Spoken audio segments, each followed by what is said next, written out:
You were shot at, shelled, bombed, mortared, everything. And you got that dreadful feeling of sickness in your tummy. Oh God, is this going to be the last time? And you didn't know. Sometimes you were lucky, sometimes you weren't. I was lucky.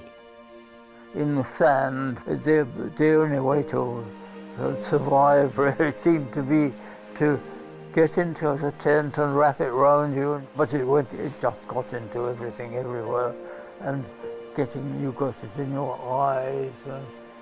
But the best thing was to try and get shelter of some kind. If the sergeant says jump, you said how high? We just did whatever we were told to do. And that's the easiest way to get on in the army. Somebody said, right, pack your gear up, took you down to the port, get on board that ship and off to sea. Where are you going? No idea.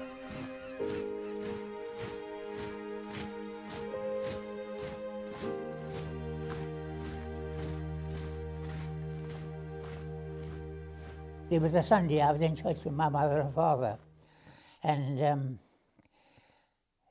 I remember hearing the bishop getting up in the pulpit before his sermon and saying, "We're now at war with Germany." And I thought, how exciting, gosh, an adventure. And little did I know what was in store for me. But so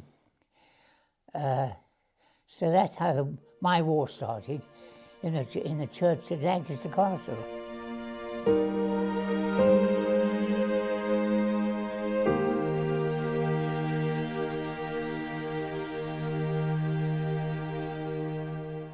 At October 1942, we got embarkation leave, and we all went home for a week's leave, and then we sailed for North Africa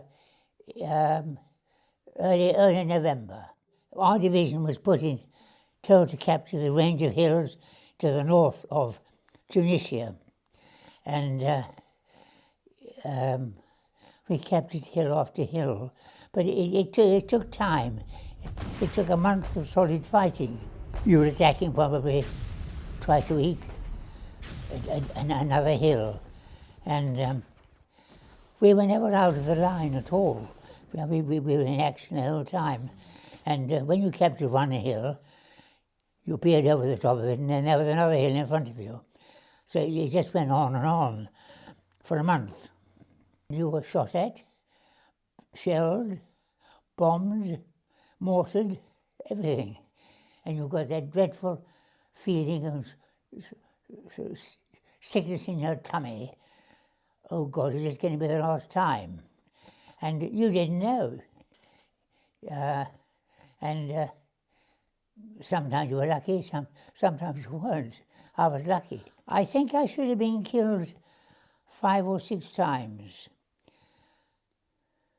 I don't think I should be talking to you now. I think I should have been buried in a North African field 75, 80 years ago. When you have a shell bursting 3 feet away from you, about where you are now, you don't expect to live. There's an awful lot of metal flying around, and it happened to me in my first battle, when I was hit in the chin by a piece of metal which lodged itself in my jawbone. And I should have been killed then.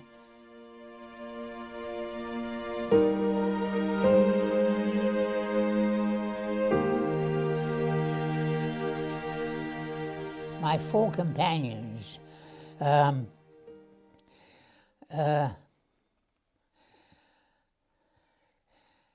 were sort of working class men.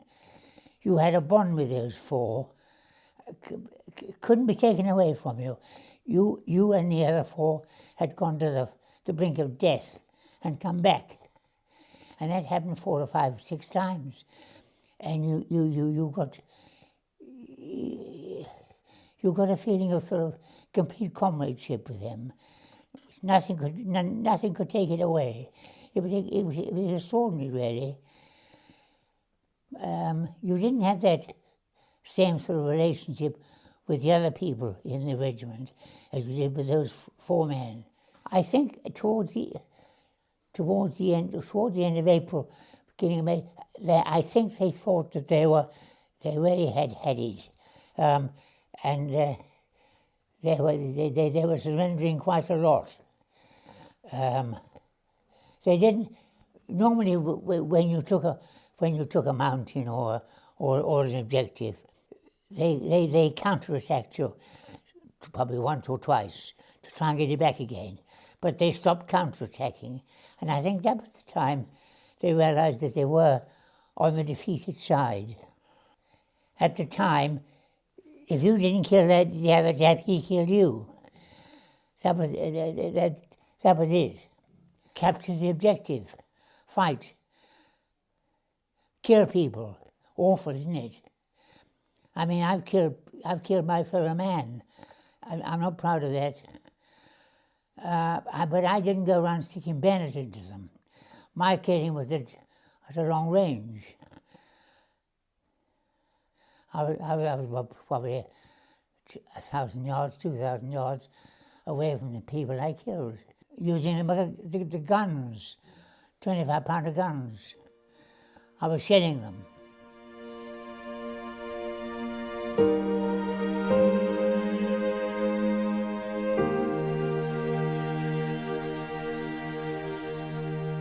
When I eventually got into a hospital, I said to the nurse, "Can I send a telegram to my mother and father?"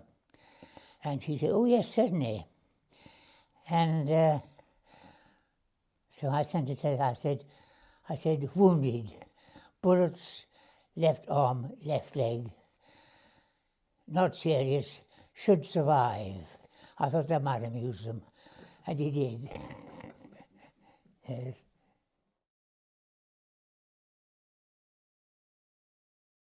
I loved the desert. I thought it was absolutely perfect. There's something about like being on the sea in a way. You could go in any direction. There was a great sort of freedom attached. Beautiful, smooth surfaces, sand, impassable, great sand dunes, hundreds of feet high.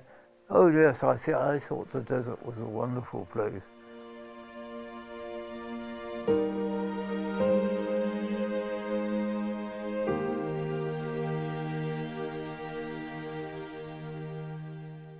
Some of the maps were very, very blank. I mean, I had a chart. They were on naval charts, really, with a lot of latitudes and longitude lines.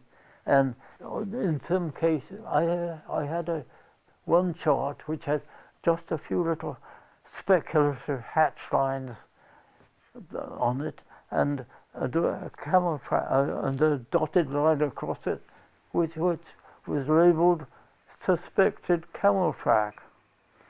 And then, so therefore one had nothing really on some of those maps at all, except latitude and longitude.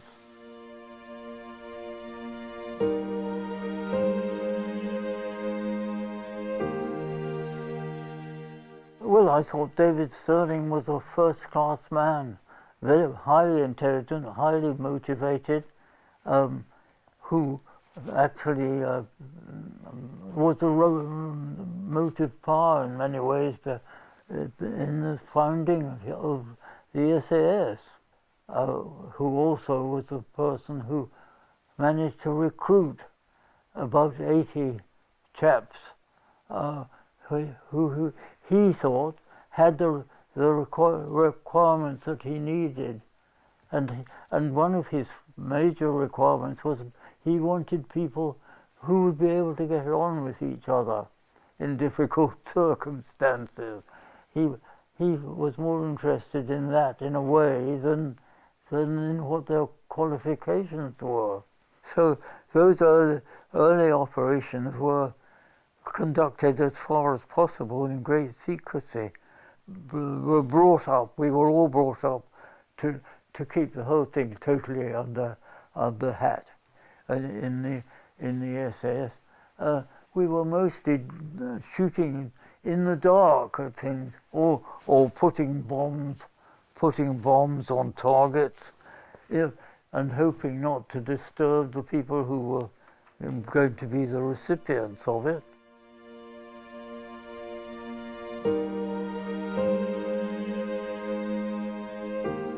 Well, they make very good stories, there's no denying.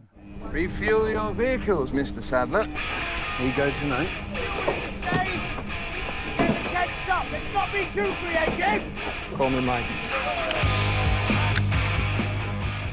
And they were very exciting at the time in some cases. Exciting and frightening at the same time, because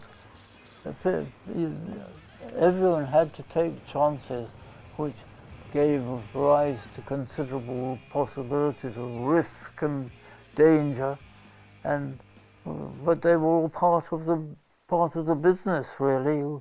You had to put up with it. It was not something that people were enjoying at the time very often. Well, it was exciting to be shooting off at things. Yes, I suppose it was. Certainly, we didn't think of ourselves as war heroes. I don't think we were war heroes, but I think it's a term which is much misused.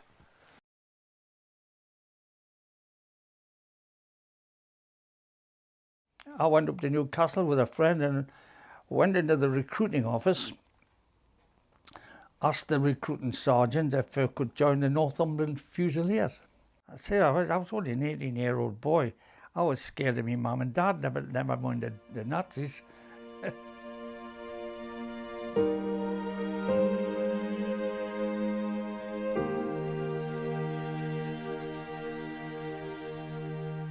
And then came the day when they said, you're going to be sent overseas. We got on buses, we went down to Glasgow. We were put in a big shed and given some clothes to wear. I don't know if you know what a topi is. A topi is the helmet that they used to use in India with a big brass knob on the top. And we were fitted out with all that type of clothing, puttees and the type of material that they would use in India. And so that's what we got dressed up in. A couple of days later, we were told to take it all off and put on a different type of equipment. And the ship, I didn't know this at the time, I was down in the hold with everybody else. The ship turned into the Mediterranean, and the next thing I know, we were in a port, and I found out that it was the port of Algiers in North Africa.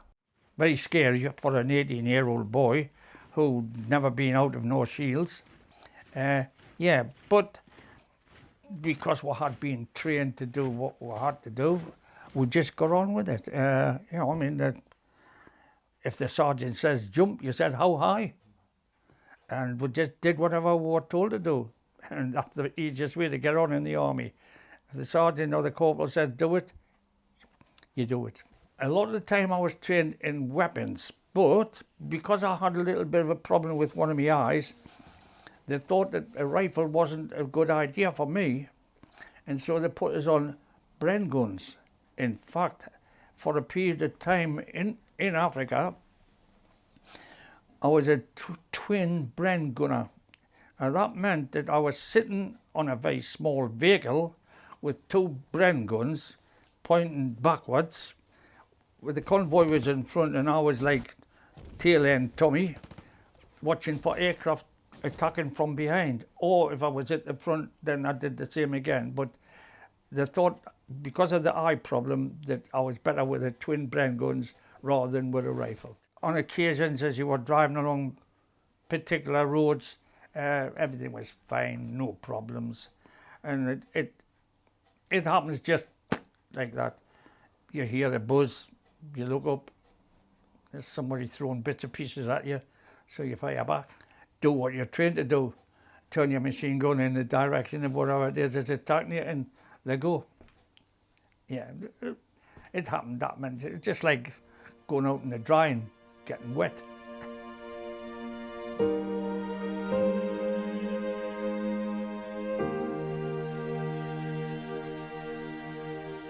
They had a lot of stuff that we were unable to get.